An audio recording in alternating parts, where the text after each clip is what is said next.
Mira, Señor, en la faz de tu Cristo. Así nos manda el Eterno Padre diciendo: mira, hombre, la faz de tu Cristo. Y si quieres que mire yo a su faz para perdonarte por él, mira tú a su faz para pedirme perdón por él. En la faz de Cristo, nuestro mediador,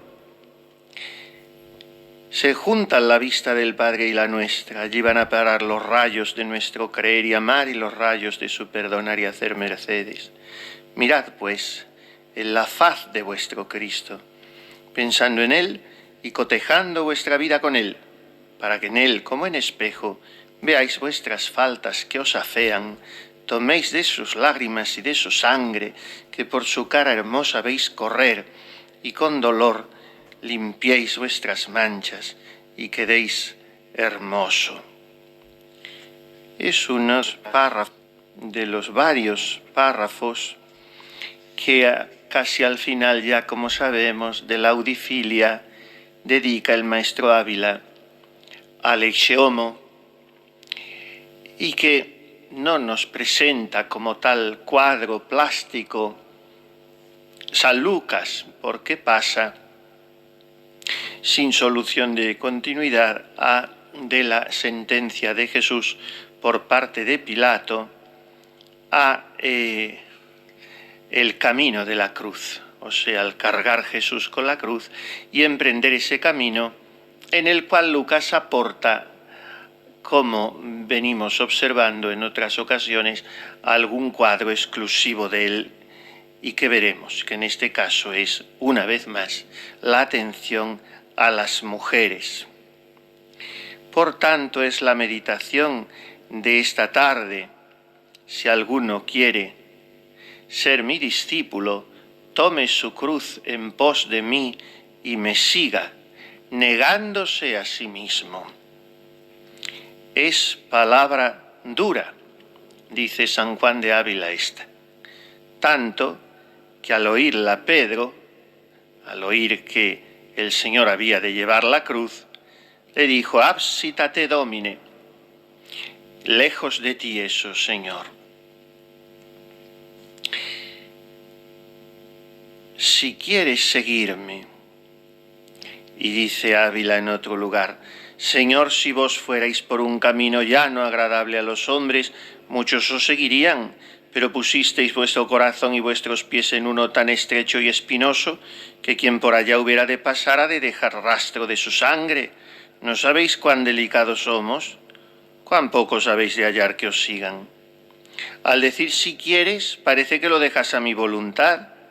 Cierto que no nos fuerza, pero espera que, convidándonos el mundo a gozar de sus riquezas y placeres, los dejemos por seguirle y queramos más llorar con él que gozar con el mundo, y este servicio que proceda de amor y no de fuerza.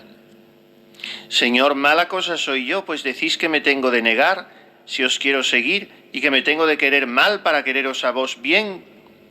Es que Dios y nosotros somos bandos contrarios, Dios bueno, nosotros malos. Dios casto, justo, la verdad, y nosotros sucios, pecadores y la mentira. ¿Cuándo se juntará en uno la bondad y la maldad? Si queréis tener a Dios, habéis de perder a vos. Escoged. Tollat crucem suam, tome su cruz. ¿Quiere que tengamos todos cruz? Desventurado quien vive sin cruz. ¿Cómo podéis estar sin ella viendo a Jesús tu esposo enclavado y muerto en la cruz? El mundo dice: no puedo sufrir trabajos. Tú has de decir: no puedo vivir sin ellos. La cruz, la cruz. Vuélvete arriba, vuélvete abajo, vuélvete a un lado, vuélvete a otro, que en todas partes hallarás cruz, dice Kempis.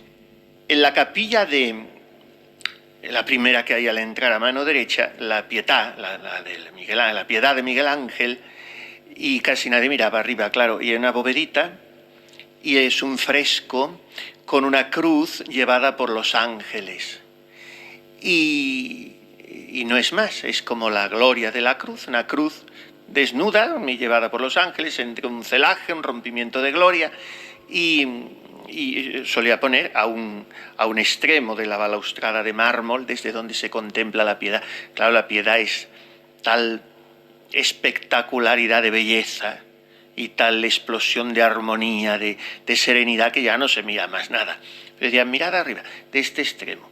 Y entonces estaba la cruz completamente en diagonal, mirando, como dirigiéndose al que está abajo, el espectador. Y ahora vete al otro extremo, totalmente contrario, que habrá como 6 metros o 7, al otro extremo de la balaustrada. Y entonces estaba la cruz totalmente vuelta, inclinada en diagonal, totalmente al que la miraba. Y ahora vete al centro y la cruz está completamente... bueno, esos efectos ópticos que según la configuración arquitectónica de las curvas, pues se consiguen. Yo nunca me informé de quién era ese fresco ni nada, pero y yo entonces hacía mi pequeñita catequesis, claro, ¿no? Pues vayas a donde vayas, a la punta que te escapes, ahí tendrás la cruz invitándote a cogerla, a mirarla, a aceptarla. La cruz está en nuestra dirección, o mejor dicho, nosotros debemos estar en la suya. Dum volvitur orbis stat crux, dicen los cartujos, es el mote del lema de la cartuja. Mientras el mundo gira, la cruz permanece, la cruz está. Dum volvitur orbis stat crux. Es lo que vamos a ver a partir de ahora. La cruz, después de que Jesús ha sido condenado a muerte. Exclama San Bernardo, bañado en lágrimas, inocentísimo Redentor mío, ¿qué has hecho para ser tan duramente juzgado? ¿Qué crimen has cometido para ser condenado a muerte de cruz? Ah, ya comprendo cuál es la causa de tu muerte. Ya entiendo el crimen que has cometido. Es el crimen de haber amado a los hombres con infinito amor. Más bien que Pilatos, es el amor quien te condena a muerte. Tal exceso de amor nos fuerza a consagrarnos a vos, amadísimo Señor, con todos los afectos de nuestro corazón. En verdad, dicen los cantares, que es fuerte el amor como la muerte. Y esto es lo que nos demuestra aquí Jesús, que el amor no se detiene ante la muerte, ni que sea muerte de cruz. Si el Señor nos da amor, podremos nosotros arrostrar su voluntad siempre, también cuando ésta tenga forma de cruz. También cuando la misteriosa voluntad del Señor se nos presente bajo el absurdo de que nosotros seamos entregados al arbitrio de los demás, que es como terminaba San Lucas la narración de la sentencia. Soltó al que habían encarcelado, o sea, al que habían pedido, o sea, a Barrabás, al hijo del Padre, pero del Padre de la mentira, y les entregó al Hijo del Padre Celestial, a Jesús, para que hicieran con él lo que quisiera. Y terminábamos diciendo que hay que escuchar esto con la música de fondo de Isaías 53, 12. El cántico del siervo paciente fue contado entre los malhechores y se entregó a sí mismo a la muerte. Y ya Lucas no dice más. Les entregó a Jesús para que hicieran con él lo que quisieran. Y a continuación dice, cuando le llevaban, ya no dice más. Se comprende todo. Se comprende que si han pedido crucifícale, es que a partir de ahora le llevaban al lugar de la crucifixión cargado con su cruz. Pero ese verbo que usa Lucas en griego, fero, cuando le llevaban, el verbo fero, es el mismo que en muchas ocasiones ha usado para decir que llevaban ante Jesús al paralítico, al ciego, a los que no podían moverse. De manera que Lucas, que no nos ha narrado ni nos ha aludido explícitamente al tormento espantosamente acerbo de la flagelación, aquí nos está diciendo que tenían prácticamente que llevar a Jesús, porque siendo así que no era inusual que a los condenados a la cruz se les sometiese antes a los azotes, en el caso de Jesús todo había revestido una crueldad reduplicada. Y hay además que sumar el cúmulo de emociones que ha empezado en el cenáculo y que ha alcanzado su punto álgido en Getsemaní con el sudor de sangre, etc. Entonces Jesús tiene prácticamente que ser llevado en el sentido de ayudado, apoyado, e inmediatamente Lucas, que seguramente ha omitido, lo mismo que ha omitido el Ecce Homo, el cargar con la cruz, ha omitido también la primera parte del Vía Crucis. Y entonces él llega al punto que le interesa. Cuando le llevaban, Fero, echaron mano de un tal Simón de Cirene que venía del campo. O sea, Jesús es conducido, pero no solamente porque se le pone en el camino, sino porque tiene que ser llevado, para lo cual necesita ayuda. Y esta ayuda viene en este caso de este hombre de Cirene, pero que Lucas presenta así. Un cierto hombre, un tal sería, un tipo, Simón, de Cirene, que venía del campo. Bueno, ahí hay pequeñas divergencias en cuanto a la puntuación, si la coma se pone antes y después, pero no podemos perdernos en esos detalles. Y le cargaron la cruz para que la llevara detrás de Jesús.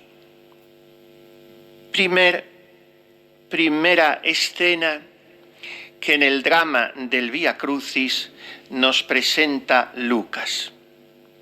Primera escena, Simón de Cirene.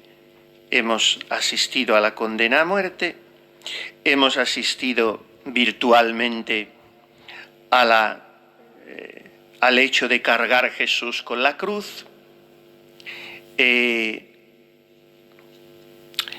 algunas narraciones de la pasión y algunas visiones, como estas dos principales a las que aludimos algunas veces. La madre Emmerich y la madre Ágreda presentan a Jesús besando la cruz, incluso arrodillándose ante ella. Bien, son consideraciones piadosas, legítimas, si nos sirven. Y el caso es que Jesús abraza la cruz, no la rechaza, una cruz bajo cuyo peso caerá en numerosas ocasiones. En el Vía Crucis recordamos o nos gusta tener presentes tres posibles caídas de entre las muchas que pudieron darse. Que Jesús cargase con toda la cruz, o que cargase, como parece lo más probable, con el patibulum, con el palo transversal, mientras que el stipes, el palo vertical, estaría ya esperando en el Calvario clavado, como era el uso, no nos hace tampoco mucho al caso, porque sea como fuere, en un cierto punto se ve aliviado por Simón. Hay un Vía Crucis que he dado a la Madre Priora para que lo use como quieran, que fue compuesto hace poco por un sacerdote a requerimiento de una comunidad, cuya priora después me lo facilitó, para un Vía Crucis para una carmelita. Y en una de las, no para una concreta, sino para las carmelitas. Y en la quinta estación este sacerdote abre así con esta consideración de Lucas 22, 28. Vosotros sois los que habéis perseverado conmigo en mis pruebas. Yo por mi parte dispongo un reino para vosotros, como mi Padre lo dispuso para mí. Y después medita este sacerdote. Yo no sé si lo hizo porque fue obligado a ello, o si acaso el cuerpo extenuado del maestro le movió a compasión. No sé si fue por amor o si lo hizo resignado. También desconozco si el cireneo llevó todo el leño o tan solo ayudó a Jesús. Nos lo han pintado de las dos formas y ni los mismos pintores lo sabían. Lo que sé es que desde luego no llevó toda la cruz. Esa la cargaba Jesús mientras Simón le ayudaba con el madero. Pero aquel hombre ocupó el lugar que no habían querido ocupar los apóstoles. Y Jesús se lo premió con dos hijos cristianos llamados Alejandro y Rufo. Ahora, Carmelita de Cristo, vas a orar por tus padres. Dios les ha premiado con una hija abrasada de amor en el Carmelo. Levanta la vista y mírales. A ellos les debes la fe, la vida. Tú, Carmelita, eres fruto de la cruz. ¿Cómo no orar por ellos mientras asciendes con tu esposo hacia el Calvario? En fin, es una invitación piadosa en esta estación concretamente a que oremos por aquellos que nos han enseñado lo que vale la cruz, que han colocado sobre nuestra cama y sobre nuestra mesa y en nuestras manos el crucifijo y que nos han enseñado a rezar a Jesús crucificado. O sea, los que, repito, nos han hecho valorar la cruz y nos han estimulado a tener el coraje de ayudar a Jesús a cargar con la cruz. El personaje de Simón de Cirene es, como muchos de los personajes que aparecen en el Evangelio, objeto de controversia. Está comprobada la existencia de esos dos hijos. Los nombres parece que son helenizaciones o latinismos de nombres hebraicos, Alejandro y Rufo, que se sabe que son cristianos, después aparecen en otros lugares de la Escritura, y en el caso de él, pues hay cosas que algunos han utilizado como para poner en tela de juicio su existencia, de manera que Simón de Cirene sería un personaje tipológico al que se ha dado ese nombre. Pero no es así, porque el hecho de que él venga del campo, que es lo que han objetado algunos, que venga del campo en pleno mediodía o a media mañana, no debe suscitarnos demasiada perplejidad. Es verdad que se vuelve del campo con el crepúsculo. Es verdad que aunque él fuera, como parece por la categoría después de sus hijos, no tanto un jornalero, un asalariado, sino un mediano terrateniente, es verdad que incluso así se vuelve del campo al atardecer, pero es que hay que tener en cuenta que este día es viernes de Parasceve, o sea, es la preparación de la Pascua, que es justo al día siguiente, y ese día siguiente empieza en Israel en el mediodía de la víspera. Por lo tanto, es natural que él esté volviendo del campo a esa hora. Esto aparte de otros muchos detalles. Pero sí que quiero detenerme en el hecho que se ha manoseado también mucho, por decir así, de que Juan, que suele ser bastante detallista en la pasión, en el resto de la narración de su evangelio ya vemos que va por libre, por así decir. Pero en este caso de la pasión es detallista y, sin embargo, un detalle importante como este de Simón de Cirene, en el cual confluyen los otros tres evangelistas, él lo omite. Y algunos estudios ponen de relieve una cosa muy interesante, muy interesante que he visto en un estudioso que recoge un poco todo esto. Y es lo siguiente. Tengamos en cuenta que Juan escribe mucho más tarde que los otros tres, mucho más tarde, él que muere casi centenario, pues escribe en décadas muy posteriores, cuando a los otros tres, cuando la doctrina del cristianismo ha tomado ya tanto cuerpo que incluso han surgido contra ella las primeras herejías. Y una de estas herejías es la del docetismo, los docetas. Docere en latín es enseñar, y la herejía del docetismo venía de la palabra griega dokeo, de donde viene el latín enseñar. Según los docetas, Jesús enseñaría un cuerpo, mostraría un cuerpo, pero que no lo habría tomado de verdad, porque ellos estimaban como una excesiva e innecesaria humillación una encarnación que llegase hasta el límite en que la presentan los evangelios. Y esto les parecía a ellos pues casi un descabello para Dios, encarnarse así. De manera que el cuerpo humano de Jesús es una apariencia, es una aparición, es casi como un fantasma que perciben los sentidos. Él estaría jugando a ser hombre, pero no se habría hecho hombre de verdad. La suya no es una encarnación plenamente, es una aparición.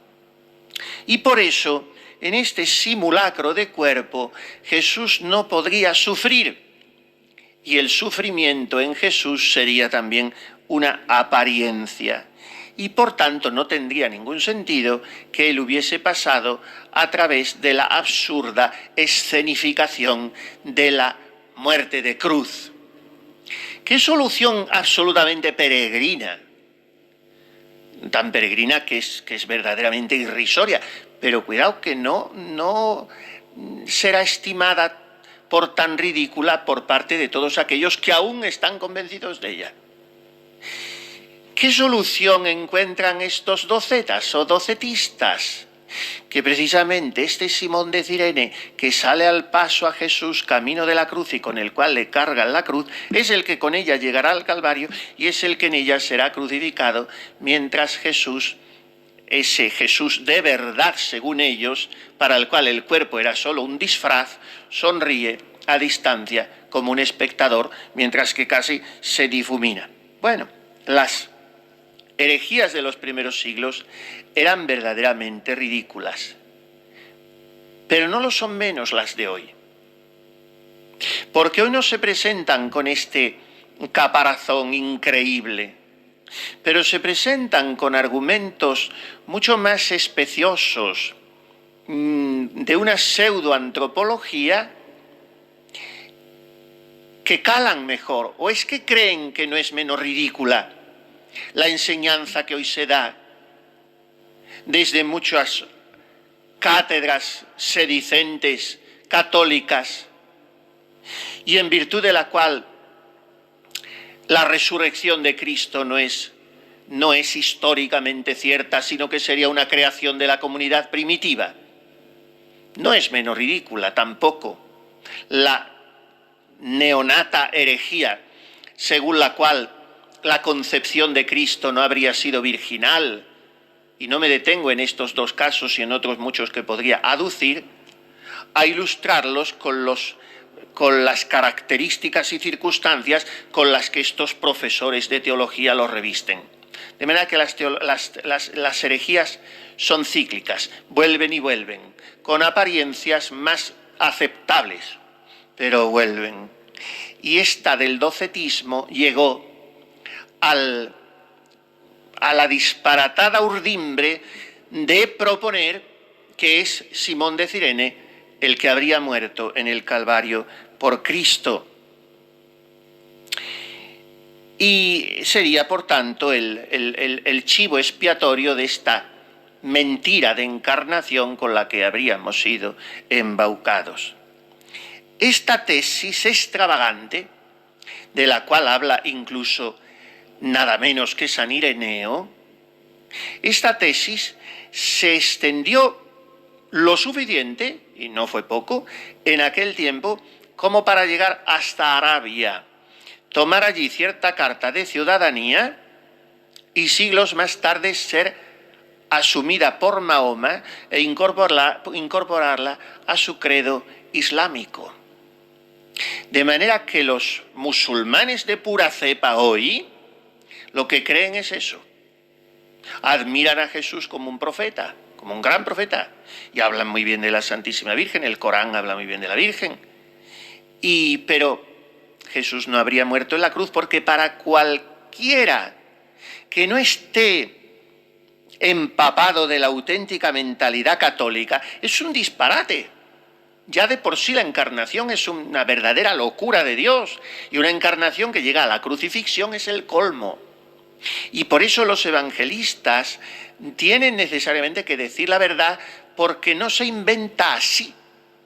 Dice un autor precisamente ateo, del cual se esperaría que desmontase la historicidad de los evangelios, y sin embargo dice, no, después de mucho leer y estudiar, no es así como se inventa.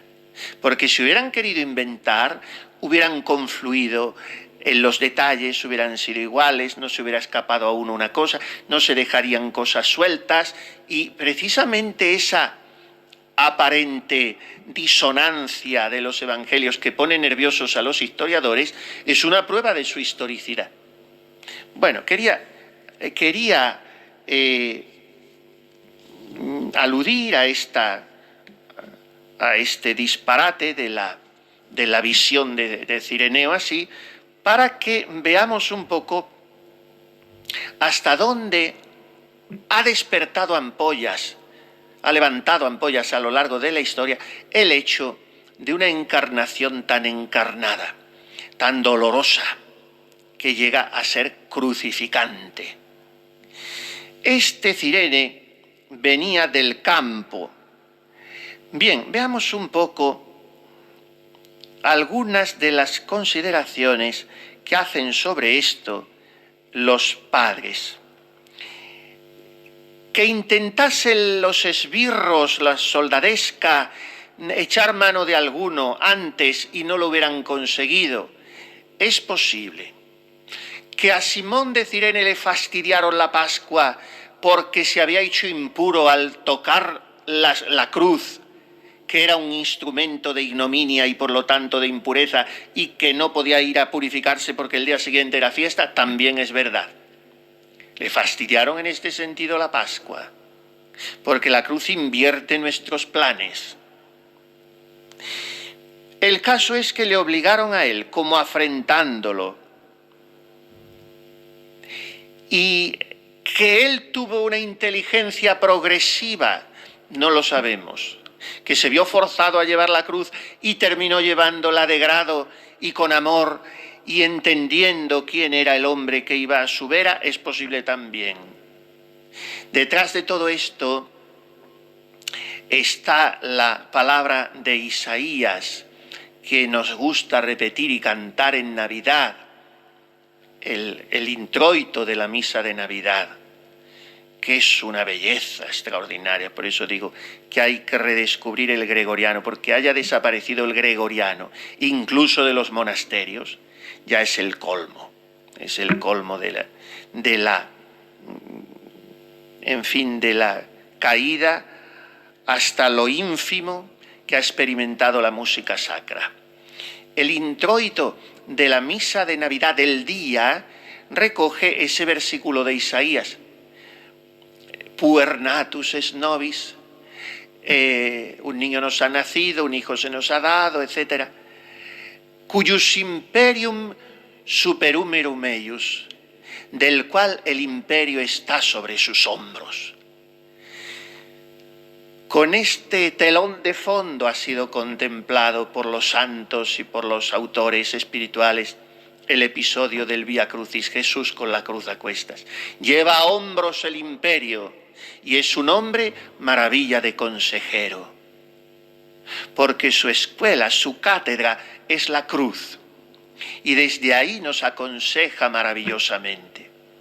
Maravilla de consejero, Dios guerrero, porque desde la cruz hace la guerra a Satanás y le vence. Padre perpetuo, que domina sobre todos los siglos y príncipe de la paz. Todo esto trae Isaías y recoge la liturgia multisecular de la Iglesia cuando no comienza la misa de Navidad cantando el tamborilero, sino poniendo en labios de sus fieles estas antífonas. Cuyus imperium superum erum eius. Está haciéndose un maridaje entre la Navidad y la Pasión. Porque sobre el hombro de este niño, el hombro de un bebé de una hora, está el imperio de su cruz. Porque la encarnación mira a la pasión y a la redención. Todo hay que verlo así, con esta síntesis teológica. Así como otros llevan el signo de su autoridad, y dicen un poco irónicamente algunos padres, así como otros llevan el signo lo diremos sotto voce, pero estamos citando a los padres, en este caso a un griego, Teofílacto, así como otros llevan el signo de su autoridad, por ejemplo la mitra, Jesús lleva la cruz. Bien, lo dicen los padres. Pues este es el signo de la autoridad. Jesús no reina de otro modo que a través de la pena, del sufrimiento. Por eso los enemigos de la cruz de Cristo son enemigos de la gloria de Cristo. Se le impone, dice San Ambrosio, la cruz sobre sus hombros, porque ya sea que la lleve él, ya sea que la lleve Simón, Jesucristo la llevó en el hombre y el hombre en Jesucristo. Esto es lo que nos está enseñando este cuadro. ¿Quién lleva la cruz? Decía el santo cura de Ars, cargado, pobrecito que no regía ni su cuerpo él, pero cuando se veía cargado el día del Corpus con una custodia magnífica, ya sabemos tan pobre, él decía encima de una sotana remendada, una casulla recamada de oro, pues y cargado con la cruz. Pero Monsieur l'abbé no le pesa la custodia, y decía, es que no le llevo yo a él, me lleva él a mí. Bien, pues cuando llevamos la cruz, la lleva él en nosotros y la llevo yo en él. Sea que la lleve Simón, sea que la lleve Jesús, Cristo la llevó en el hombre y el hombre en Cristo. Él lleva el trofeo de su pasión antes que nadie, para que después puedan levantarlo en alto los mártires. Es la misma dinámica de su tristeza en Getsemaní. Sufre con amargura para que los mártires sufran con alegría. Aquí lleva el trofeo a plomo para que los mártires lo levanten sin sentir. Dice San Beda el Venerable, y solo lo he visto en él, que Simón quiere decir obediente y Cirene heredero. Él hace un juego, este padre, en el sentido de que el pueblo gentil se ha convertido en heredero de Dios por su obediencia, pero podemos aplicarlo a nosotros cuando llevamos la cruz. Simón obediente, Cirene heredero. O sea, nos hacemos herederos de la obediencia de Cristo. Obediens quad mortem, mortem autem crucis. Nos hacemos herederos de aquel que aprendió sufriendo a obedecer.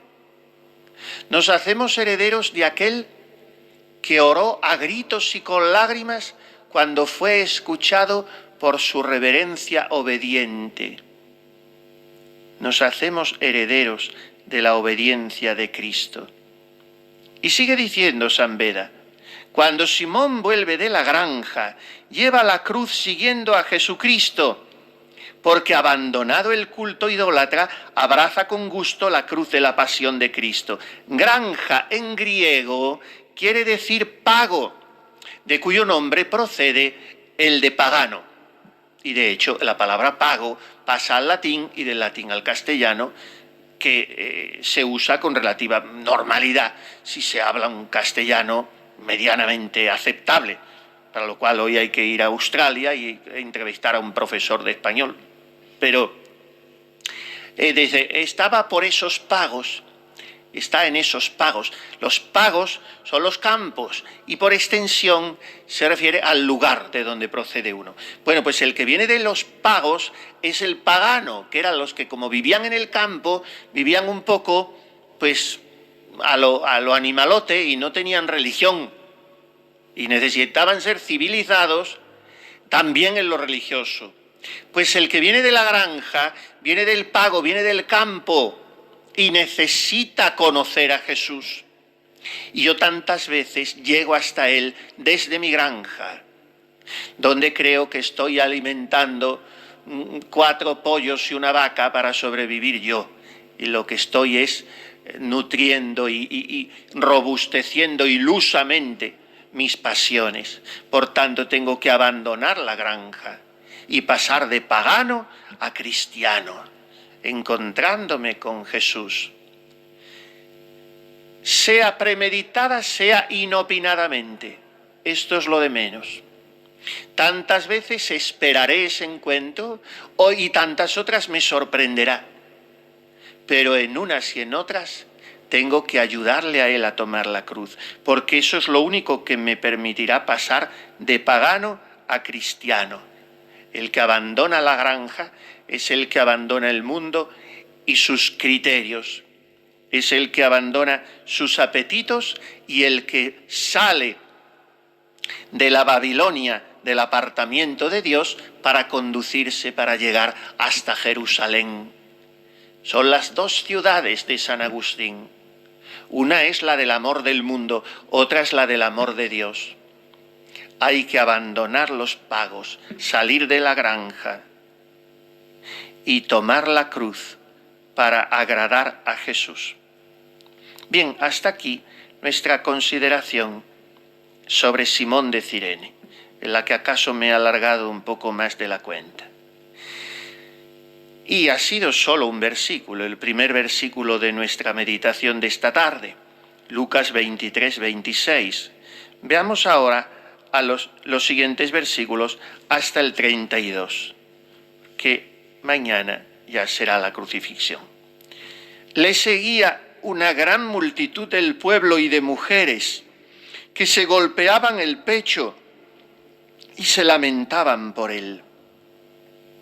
Una gran multitud, pero no le seguían todos con el mismo fin. Cada uno estaba por un móvil. Quién por curiosidad, quién porque pasaba por allí, quién por cierto morbo inhumano de complacerse en aquella crueldad, quién por compasión.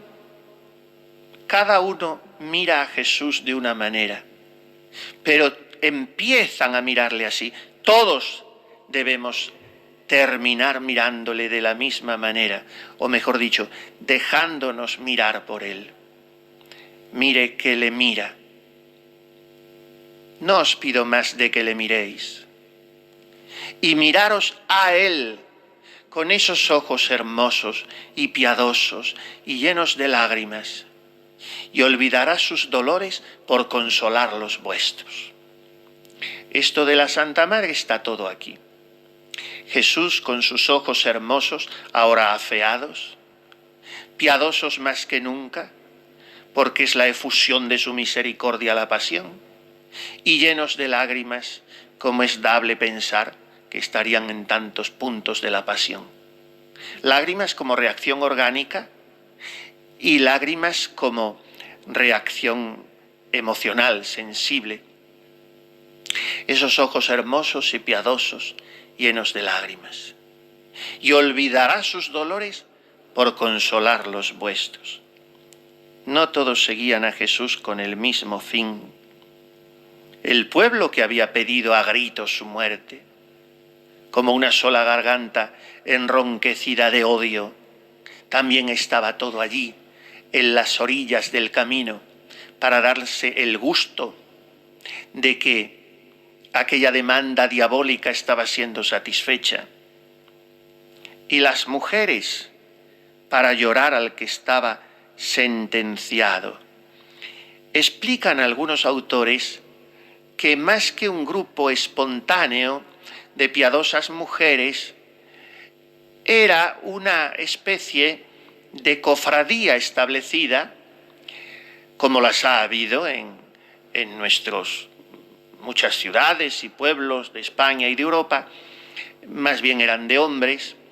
Eran cofradías encargadas de acompañar a los ajusticiados, de aliviarles un poco ese trance, de ofrecerles algún consuelo, de llevarles a algún sacerdote. Bueno, en Jerusalén estas cofradías eran muy aparatosas, porque ya vimos cuando la meditación del hijo de la viuda de Naín, cómo era un oficio el de las plañideras, que junto con los flautistas tenían que ir detrás del féretro o del cadáver o del que iba a ser ajusticiado en este caso, pues llorando a grandes gritos y haciendo grandes aspavientos. Bueno, es una cosa cultural.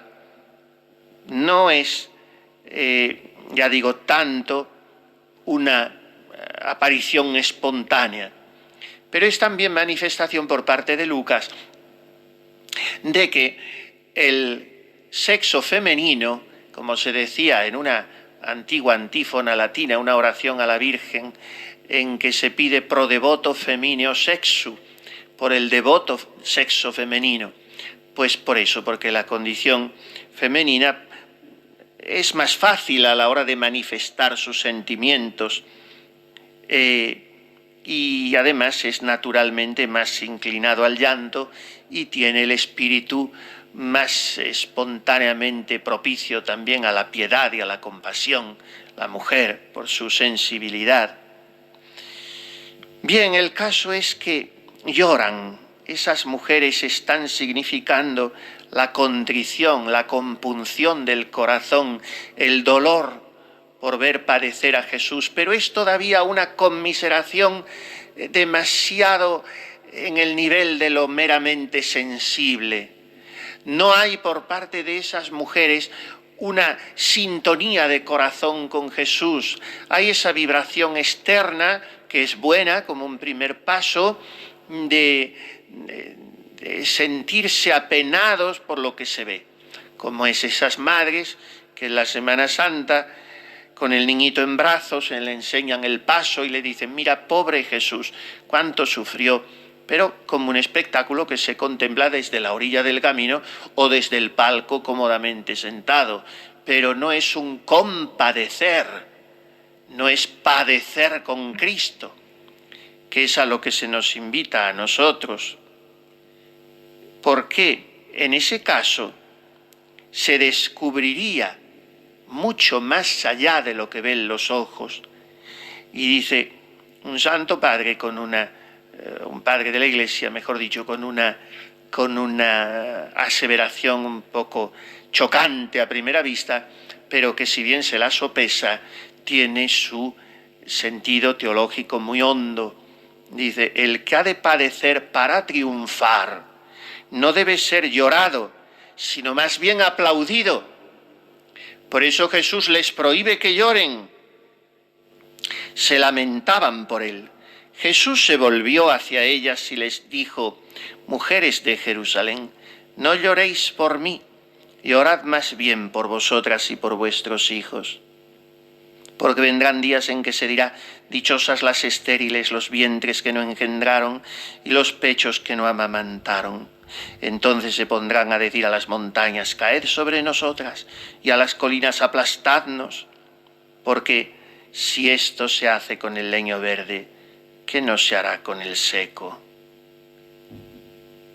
O sea, las está invitando a que se fijen en los males que han de sobrevenir. Y esto es también un aviso actual de Jesús para nosotros. Estamos estos días meditando en la pasión, creo que bastante metidos en la pasión, pero Jesús nos dice esto.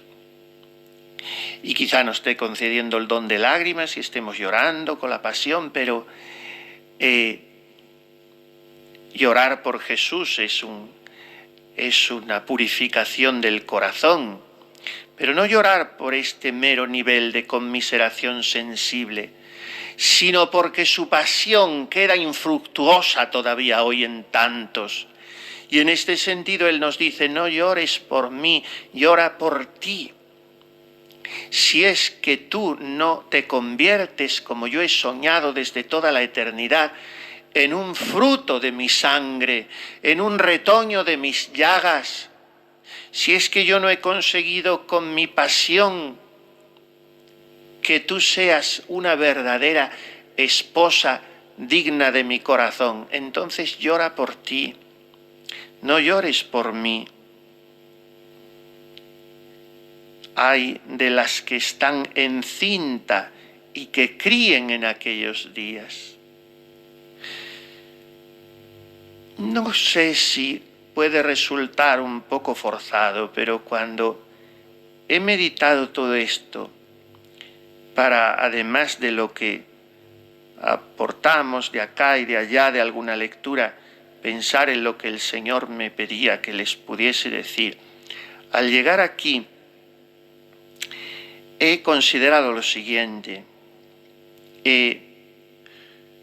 Toda carmelita, si lo es de verdad, debe estar espiritualmente encinta y debe estar siempre criando, o sea, debe estar siempre produciendo vidas. Una carmelita no es carmelita, sino es madre, madre de sacerdotes, de almas, debe engendrar pecadores a la vida de la gracia.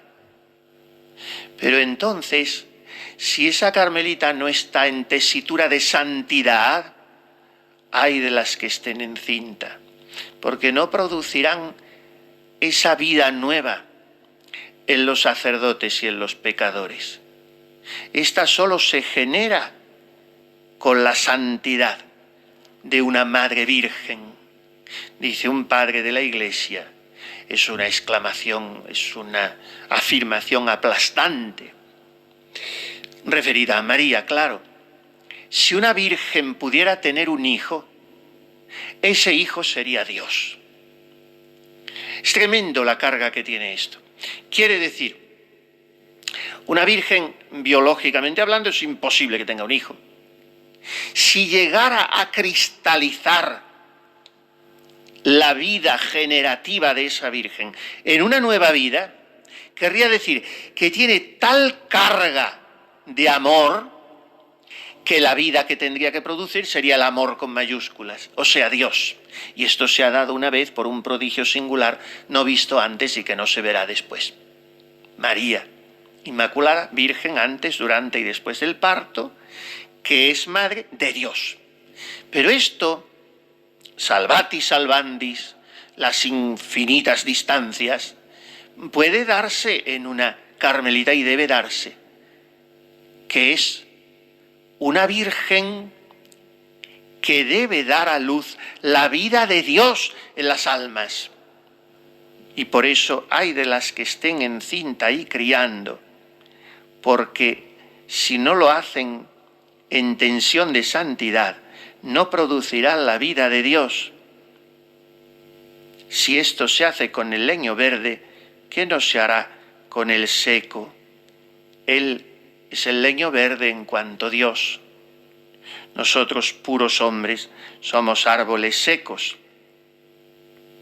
Y dice San Beda, como si dijese a todos, si yo, que no he cometido culpa alguna y me llamo árbol de vida, no salgo de este mundo sin ser víctima del fuego de las pasiones humanas, ¿qué clase de tormentos creéis que sobrevendrán a los que carecen de fruto? Bien, podemos meditar así, según lo que se ha dicho, en estos dos cuadros. Simón de Cirene y las piadosas mujeres, como se vienen llamando, hijas de Jerusalén. No lloréis por mí, antes bien llorad por vuestro pecado, pues árbol que se ha secado será cortado al cercén. Me acuerdo de esto de un devocionario que descubrí cuando niño, aquellos Vía Crucis en verso, tan bonitos, en fin. Pues, último versículo, conducían también con él a otros 2 malhechores para ejecutarlos. Fui contado entre los malhechores. Incluso, según se ponga la coma o no, o se omita, el propio Lucas parece olvidarse de que Jesús no es malhechor.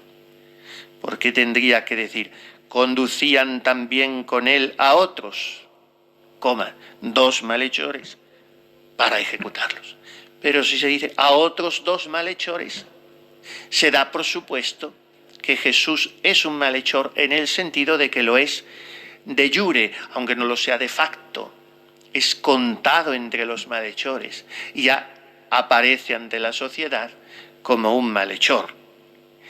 Y esta es la humillación de Jesús, ante la cual da igual que haya sido descargado físicamente en un cierto punto del camino de la cruz por Simón Cireneo, pero él va en la comitiva contado entre los malhechores.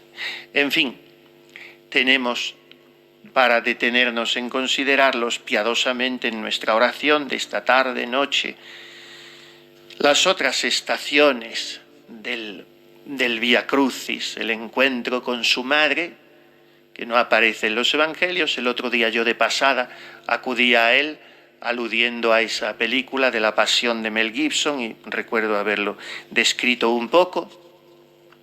El gesto entrañablemente femenino y delicado de Verónica, que es otra mujer que tampoco está en el evangelio, pero es Verónice, la verdadera imagen, significa ese nombre en griego, y ahí podemos hacer una contemplación de la Santa Faz, sirviéndonos quizá de una de las 2 preciosas oraciones de Santa Teresita, a la Santa Faz, y después las 3 caídas de Cristo, y sobre todo en ese Vía Crucis, como hacemos en cada paso de la Pasión, acompañar a María, nuestra Madre, y consolarla y dejarnos enseñar por ella a mirar a nuestro Cristo,